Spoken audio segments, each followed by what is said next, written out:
The blade is a sliver of borrowed moonlight against your palm, cold enough to feel holy. You are Hille Feicken, and this is your anointing. The mud of the trench sucks at your worn leather shoes, a greedy mouth whispering of the grave you are so willing to fill. This night, you are Judith. The Prince-Bishop Franz von Waldeck camped in his opulent sin beyond the city walls. He is your Holofernes. A voice, perhaps God's, perhaps your own starving mind, tells you this is the only path left for the New Jerusalem. Before you take that final step into the darkness between two worlds, know that this journey into the besieged city of Münster is one from which few truths escape unscathed. If you wish to uncover the secrets buried here, subscribe and join our search. The shadows of history are deep, and they are best not entered alone. You press the dagger flat against your stomach, the cold a shocking reminder of the body you are about to offer as a sacrifice. The fine silk dress, a thing of vanity you once scorned, now feels like a second skin. It was a gift, they said, from the new king of Zion himself, Jan van Leyden, a gift for your courage. You see it for what it is, a shroud. A beautiful, damning shroud meant to entice the guards of a godless army. A costume for the final act of a divine play, where your only speaking part is a scream. You remember the bonfires.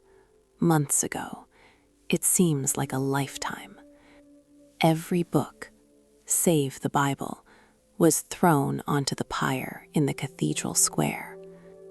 The vellum pages curled like dying hands, the ink sizzling into smoke that carried the ghosts of 1,000 stories into the indifferent sky. Jan Mathis, the prophet with eyes like burning coals, had declared it a cleansing, a new beginning. You believed him. Everyone did. You watched your neighbor, a quiet bookbinder named Gerhard, weep as his life's work turned to ash, and you felt a righteous fire in your own chest.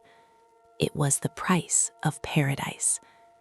Now, the only fire is the distant, mocking twinkle of the besiegers' camp. The city behind you is no longer a beacon of faith.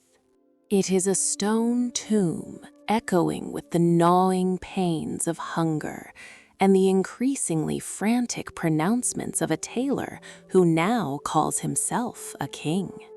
You hoist yourself over the lip of the trench. The no man's land is a churned mess of mud and splintered wagon wheels. Each step is a prayer. Lord, guide my feet. Lord, harden my heart. Lord, let my hand be your hand. The silk of the dress snags on a thorny branch, the sound as loud as a heresy in the crushing silence. You freeze, your heart a frantic bird beating against the cage of your ribs. For a full minute, you are a statue carved from fear, listening for the shout of a patrol, the bark of a dog. Nothing, only the wind, a low moan across the flat German plain. It carries a scent you have become too familiar with from within the walls, the sweet, cloying odor of decay. Here, outside, it is mingled with the smells of roasting meat from the bishop's camp. The scent is an act of obscene violence. It makes the saliva pool in your mouth and your stomach clench into a knot of pure, desperate want. You have not tasted meat in months. The children of Münster have forgotten what it tastes like. The thought steals your resolve more than any sermon. This is not just for God, it is for them. A memory flashes, unbidden. The face of your own child, taken by the sweating sickness last spring, before the prophets arrived. Would he have starved in this new Jerusalem? You force the thought away. It is a demon's whisper, a weakness. The king, Jan van Leyden, has taken 16 wives, including the beautiful widow of the dead prophet Mathis. He dines from the city's secret stores, while you and yours boil leather scraps for a thin, greasy broth. Is this the paradise promised? The question is a crack in the foundation of your faith. You cannot afford to examine it now. To do so would be to crumble into dust on this forsaken field. You are closer now. You can hear the coarse laughter of the landsknechte, the mercenaries in the bishop's employ. You can see the shapes of men moving around a large fire, their shadows dancing like devils. They are drunk, loud, confident. They have no reason to fear a lone woman emerging from a city they believe is already dead. This is your strength. Your weakness is your shield.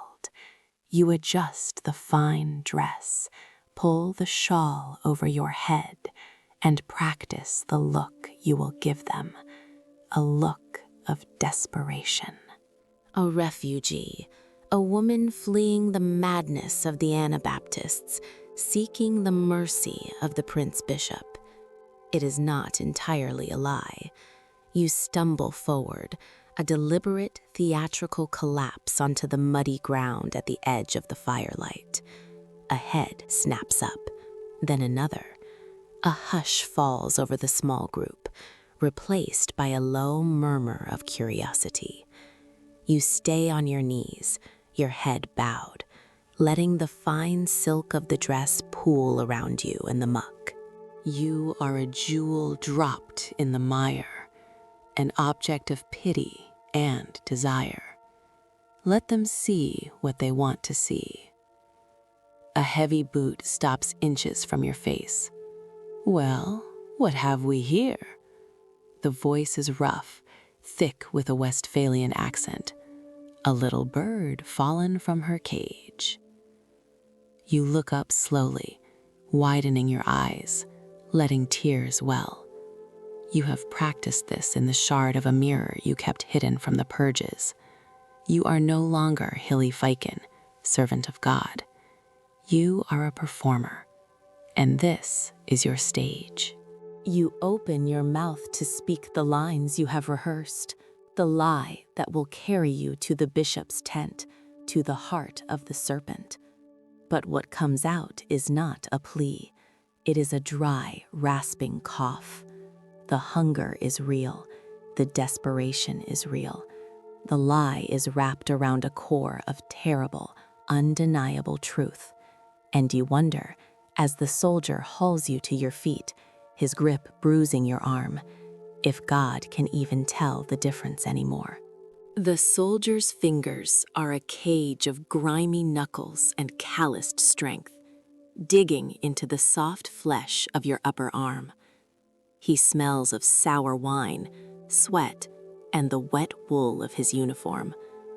His face, illuminated by the sputtering fire, is a landscape of old scars and new suspicions. You are pulled to your feet, the fine silk of your dress tearing with a soft final sound against the mud-caked ground. You are an exotic moth, wings ripped, dragged from the earth by a grub. Fleeing the king of Zion, are we?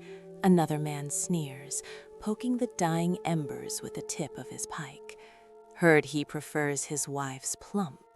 Not much left of you, is there? Laughter, rough and ugly, ripples through the men. It is a sound you haven't heard in months, a sound of full bellies and easy cruelty. Inside Münster, the only laughter is the high, thin sound of madness. You force your body to remain limp, a puppet whose strings have been cut.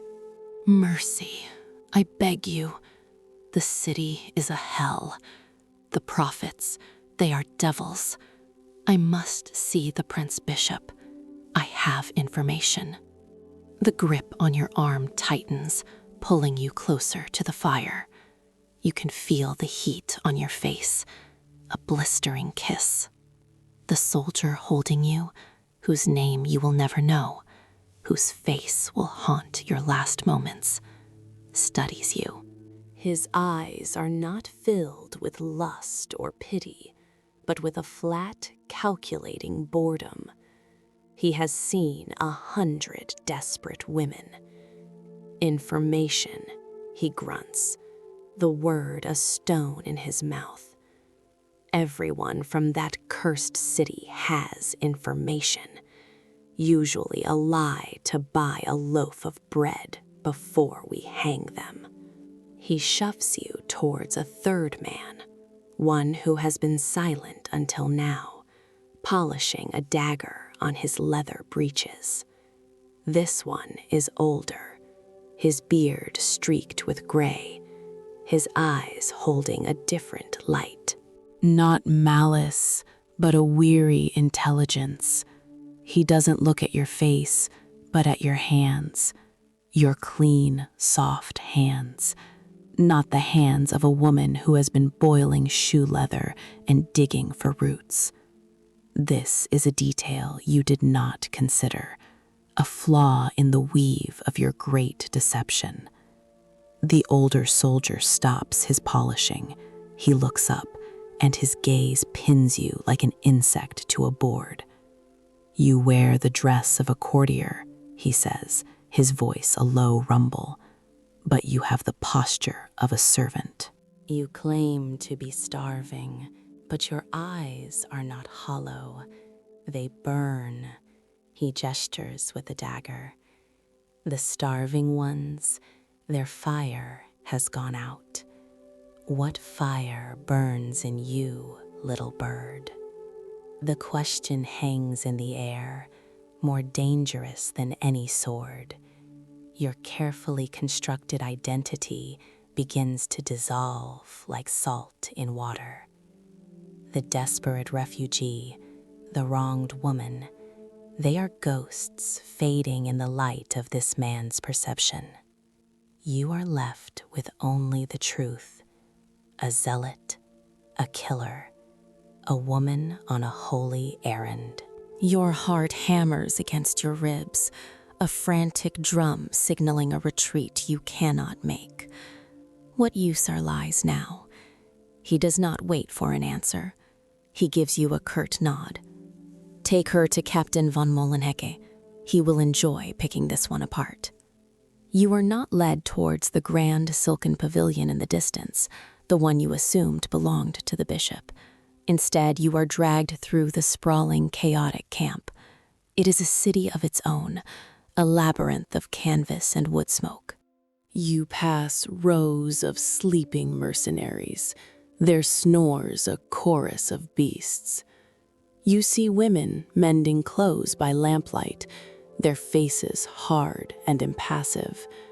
A priest walks by, his crucifix swinging, his lips moving in a silent prayer that feels like a mockery of your own. This is the world you meant to destroy, and it is vast, organized, and terrifyingly alive. Captain George von Molenhecke's tent is larger than the others, but without ornament. Inside, the air is thick with the scent of beeswax and oiled leather. A single candle burns on a rough-hewn table, illuminating maps pinned with tiny flags. Von Molenhecke himself does not look up when you are thrown inside. He is a man built of straight lines and sharp angles, his dark hair cropped close to his skull. He is writing a letter, the scratching of his quill the only sound. The soldier grunts a report. Found her at the eastern perimeter. Claims she has information for the bishop. Hands are too clean. Von Malenhecke finishes his line of script with a flourish, then carefully sets the quill down. Only then does he raise his head. His eyes are the color of a winter sky, and they hold no warmth at all. He looks at you not as a person, but as a problem to be solved, an equation to be balanced. "Leave us," he commands. The soldier bows his head and retreats, the tent flap falling shut behind him, sealing you in. You are alone with him. The dagger pressed against your stomach feels impossibly far away, a relic from another life. Von Malenhecke gestures to a stool. You do not move. He rises, walks to a small chest, and takes out a loaf of dark bread and a clay flagon. The smell of the bread, real bread, made with wheat and yeast, hits you with the force of a physical blow. Your stomach cramps violently. A low whimper escapes your lips before you can stop it. He cuts a thick slice with his dagger, the same one the soldier was polishing. He holds it out to you. You are hungry, he states. It is not a question. Eat. This is the true test, more perilous than the mud, more cunning than the soldier's questions. To refuse is to confirm their suspicion. To accept is to break a fast you have held in solidarity with the starving saints of Münster. It is to let the enemy's profane sustenance touch your consecrated lips. Your body screams for you to take it. Your mind, your mission, your God, they demand you resist. The slice of bread hangs in the space between you, a sacrament offered by the devil. You stare at the bread, at the deep, rich color of the crust, the soft texture of its heart. You can almost taste it. Your hand begins to tremble, a traitorous limb with a will of its own. You see the captain's eyes flicker down to that shaking hand, and a faint, thin smile touches his lips. He has found your breaking point. The king eats, does he not? Von Malenhecke asks softly, his voice a silken thread tightening around you, while his people chew on grass. I have heard the tales of King Jon's feasts, of his fine clothes, of his many, many queens. He takes a step closer. Tell me, are you one of them, a queen cast out for some displeasure? His words are poison darts, each one finding a mark in the fragile armor of your faith. He knows.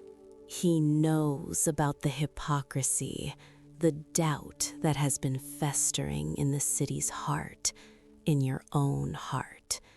Your meticulously planned story crumbles to dust, leaving you exposed. You make a decision, not with your mind, but with some deeper, more primal instinct. You lunge forward, but not for the bread. You snatch the flagon from the table. It is heavier than you expected. You swing it at his head, a desperate, clumsy arc through the candlelight. He moves with a speed that seems impossible for his size, catching your wrist in a grip of iron. The flagon drops, shattering on the packed earth floor, its contents dark red wine, spreading like a pool of blood. He twists your arm behind your back, forcing you to your knees. The pain is a white-hot scream, eclipsing the hunger, the fear, everything. There, he whispers, his breath hot against your ear. There is the fire. He holds you there for a long moment, letting the pain sear itself into your soul. Then he releases you, pushing you away. You fall onto the wine-soaked ground. He walks back to his desk, calm, unruffled. He picks up his quill. You are not the first, Judith, to come out of that city, he says, his back to you. The last one we caught 2 weeks ago, a baker's wife. She was not as committed as you. He turns his head slightly, his profile carved by the candlelight. She told us everything about the prophecies, about the divine missions. She even told us your name, Hille. Your blood turns to ice. The world contracts to the confines of this tent, to the smell of spilled wine and the scratch of a quill on parchment. It was never a holy mission. It was a trap. The bishop does wish to see you, von Waldeck continues, his voice devoid of any emotion. Not for your information, but for the entertainment of a public execution. He gestures to the tent flap, where 2 guards now stand, their halberds glinting. After all, his men need a reminder of what happens to the fanatics of Münster. The guards' hands are impersonal, efficient. They hoist you from the wine-soaked earth without a word, their gauntlets cold against your skin through the ruined silk. You are no longer a person. You are an object to be moved, a problem to be contained. As you are dragged from the tent, the firelight catches the faces of the mercenaries who found you. There is no triumph in their eyes, only a flat, bovine curiosity. They are already forgetting you. You are a brief, bloody footnote in the long, tedious story of a siege. You are marched past the jeering soldiers, their taunts a wall of sound you can barely process. The words are filth, but the meaning is clear. You are the witch from the city of monsters, a spectacle before you even reach the executioner's block. The mud, which you prayed would be your ally, now clings to you like a second judgment, weighing you down, pulling you back to the earth you so desperately wanted to sanctify with a bishop's blood. Your mission, your divine purpose, has collapsed into this, a stumbling, half-naked walk toward a cage. The prison is not a dungeon of stone and iron bars. It is a pit dug into the ground, covered with a heavy iron grate, a cage for an animal. You are thrown in without ceremony. You land hard on a bed of wet, rotting straw, the impact jarring the breath from your lungs. The grate slams shut above you, a final metallic clang that severs your connection to the world. The sounds of the camp become muffled, distant. The sliver of night sky visible through the iron bars is a tapestry of indifferent stars. Here, in the cold, stinking dark, the fire in your eyes finally dies. It is replaced by a hollowness that is worse than hunger. The face of the baker's wife swims in your mind. Elsbeth, a woman who sang hymns with you, who shared her last crust of bread made from ground nutshells. You see her face, not as she was, but as it must have been in Captain von Waldeck's tent, broken, terrified, spilling secrets like a cracked vessel spills water. Did she tell them your name with malice, or with the simple, desperate need to make the pain stop? Does the reason even matter? You are here because a friend, a sister in Christ, chose her own life over the New Jerusalem, and you understand. In this pit, with the smell of your own fear and the damp earth filling your nostrils, you finally, terribly, understand. The foundation of your faith was never stone. It was a collection of desperate people, and people break. Hours, or maybe a lifetime, pass in the suffocating darkness. Time dissolves into a rhythm of shivering and the slow, agonizing ache in your arm where von Mullenhecke twisted it. Then, a new sound. A key scraping in a lock you didn't know was there. A section of the grate is lifted, and a rope ladder is thrown down. A voice, calm and clerical, calls from above. Hille Feicken, the Prince-Bishop's confessor, wishes to speak with you. You are being offered a rope, but you know it is not a rope to freedom. What new torment is this? You climb, your muscles screaming in protest. The night air is shockingly cold on your skin. Standing by the pit is not a soldier, but a Franciscan friar, his face obscured by the deep cowl of his robe. He holds a small, flickering lantern, and in its gentle light, you see he is old, his face a road map of wrinkles, his eyes filled not with contempt, but with a profound, weary sadness. "Come," he says softly, "walk with me." He leads you not back to the captain's tent, but towards the edge of the camp, where a small, solitary chapel tent has been erected, a cross stitched onto its canvas flap. The silence here is different, deeper. The friar does not touch you, but walks beside you, his presence a quiet, unnerving counterpoint to the violence you have endured. Inside, the tent is sparse, a simple wooden altar, a single kneeling stool, 2 flickering candles. The air smells of incense and clean linen, a scent so alien it makes you dizzy.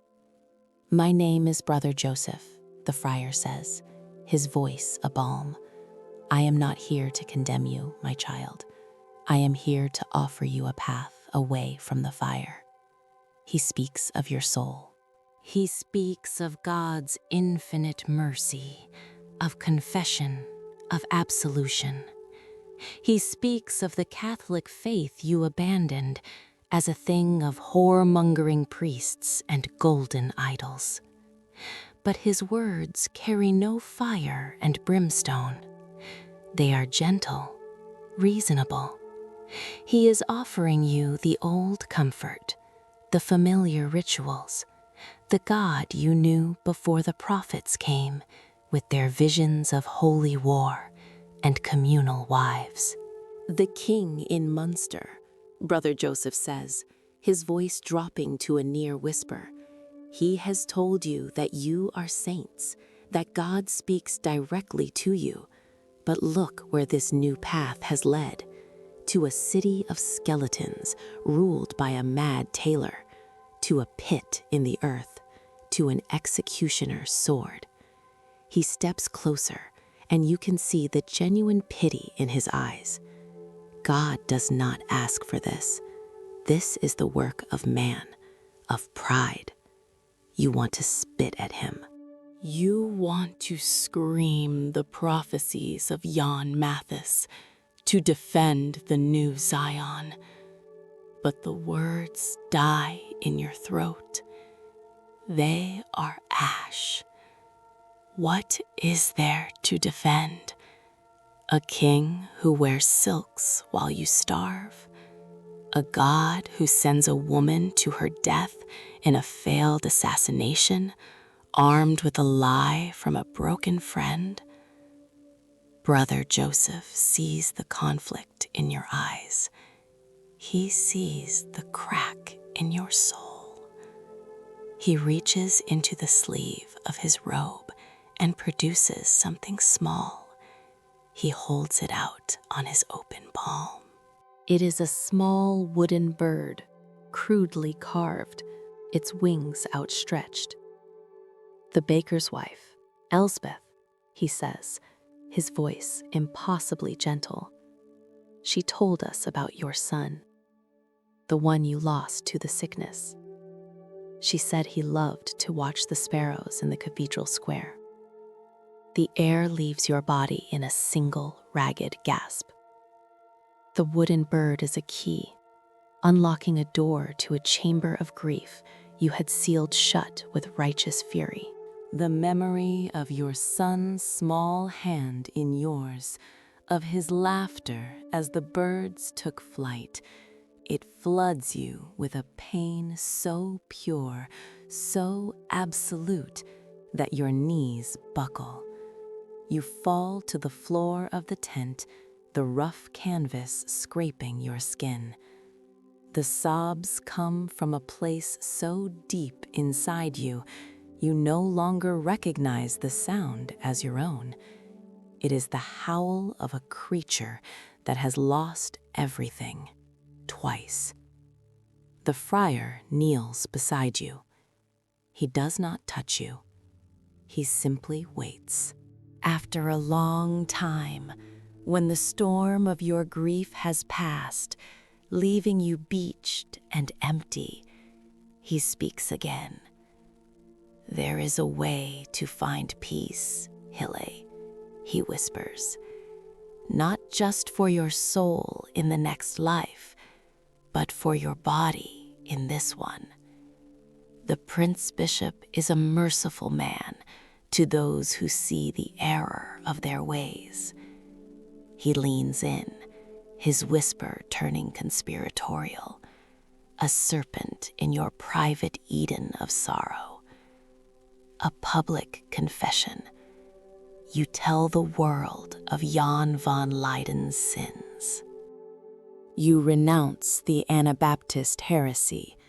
In return, there will be no fire, no sword, just a quiet end, a clean death, and a Christian burial.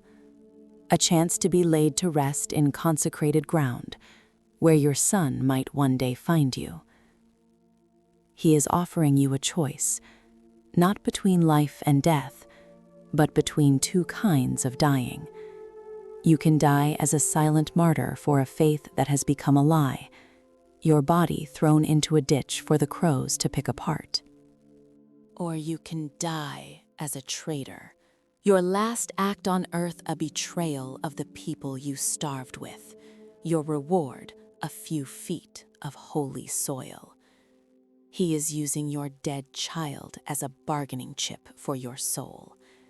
You look from the wooden bird in his hand to the flickering candles on the altar. They are no longer a symbol of hope.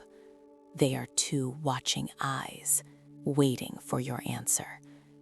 And you realize there is a third option, an option they have not considered. The dagger is gone, but you are not disarmed. You have a secret, a piece of information that Elsbeth, in her terror, did not know.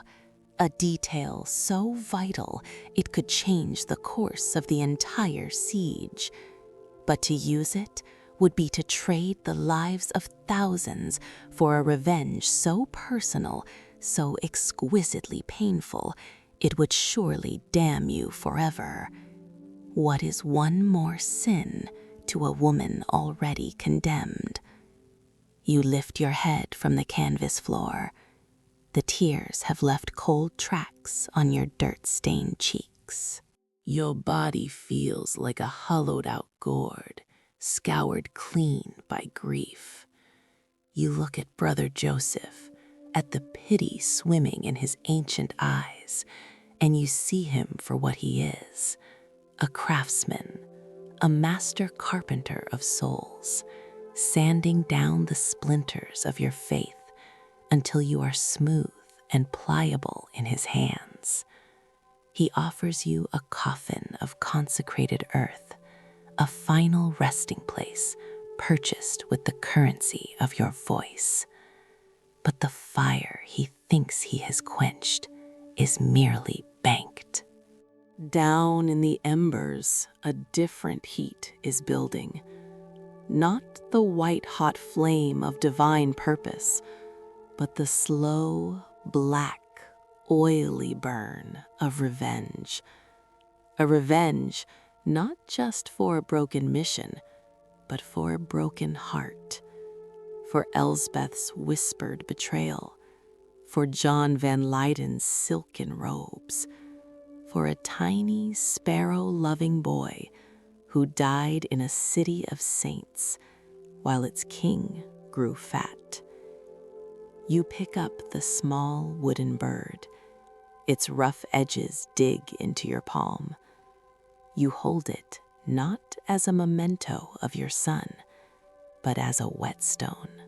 You are sharpening your shattered soul into a single pointed shard. I will not confess, you say.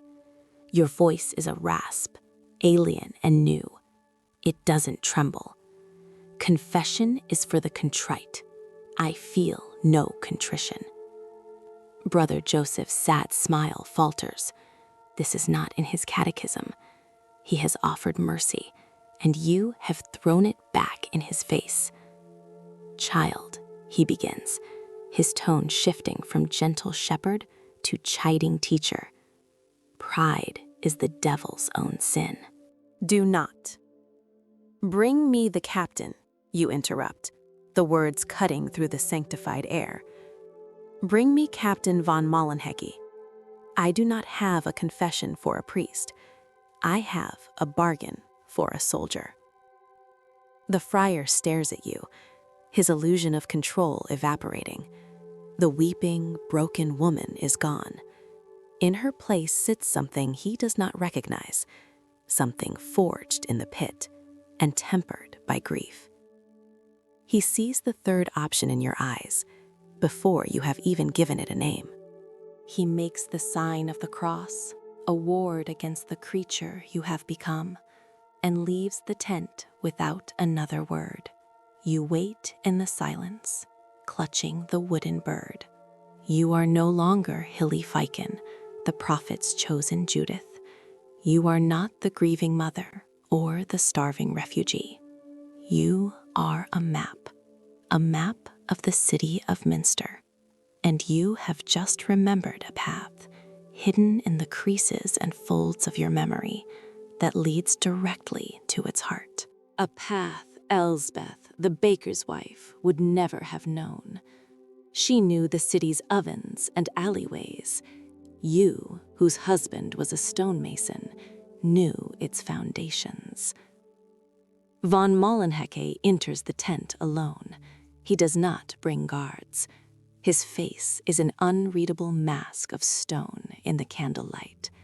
He circles you once, like a wolf assessing a wounded deer that has suddenly bared its teeth. He stops in front of you, his shadow devouring you. The friar is disappointed, he says, his voice flat. He believed your soul could be saved. My soul was lost the day my son died, you reply, meeting his gaze. You don't want my soul. You want my city. A flicker of interest in those winter sky eyes. We will have your city in time. Starvation is a patient general.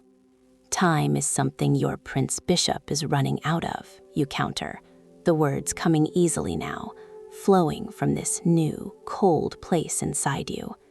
His mercenaries are restless. The German princes grow wary of this long, expensive siege. You need the city now, not in a month, not in a week. I can give it to you by sunrise. This is the hook, the rehook, the final, desperate cast of your line into the black waters of your own damnation. You watch him calculate, Weigh the cost of your life against the thousands of his own soldiers. You can see the gears turning behind his eyes. What is your price, witch? He asks, the word an insult that no longer stings. You have a prisoner, a baker's wife, Elsbeth. You say her name, and for a moment, the pain is a physical blow. You push it down. She is to be released, given a horse, a purse of silver, and safe passage to Friesland. She must never know it came from me. Von Molenhecke almost smiles. Revenge is a strange engine. You would save the woman who condemned you? It is not for you to understand, you say. Let her live. Let her live with the ghosts of the thousands who will die because of her whisper and your scream. Let her grow old with the knowledge of what she did. That is a prison far deeper than any pit. It is the only mercy you have left to give. And for you, he presses. The friar promised me a clean death, a sword, not a fire, and a Christian burial. You pause, letting the weight of your betrayal hang in the air. I want to see it happen, the attack. I want to be taken to the walls. I want to watch the New Jerusalem burn. If he is shocked by the venom in your request, he does not show it. He simply gives a slow, deliberate nod. Tell me. And you do. You tell him everything. Not of prophecies or kings, but of stone and water and rot. You tell him of the Kreuztor, the cross gate, on the city's western flank. You tell him how it is guarded not by the king's fanatical Dutch guard, but by the old men of the guilds, armed with pikes and decades of resentment. You tell him of the half-flooded cellar of a derelict tannery just 50 paces from the moat, its outer wall crumbling, a forgotten artery leading under the earth. You give him the guard's challenge and response, a phrase from a psalm they no longer believe. You are dismantling the city stone by stone with your words. Each detail you provide is a shovelful of dirt on the graves of people you once called brother and sister. You feel nothing, only a vast, echoing emptiness. The transaction is complete. You have sold the world for a grave and a spectacle. You are not returned to the pit. You are given a coarse woolen blanket and left on the stool in the chapel tent. Brother Joseph does not return. You are alone with the 2 candles, which burn down to sputtering stumps, the wax pooling like shed tears. In the deepest hour of the night, when the moon has fled the sky, von Molenhecke comes for you himself. He leads you not to the western wall as you commanded, but to a small rise overlooking the entire city of Münster. The silhouette of its spires and ramparts is etched against a sky beginning to bleed with the faint promise of dawn.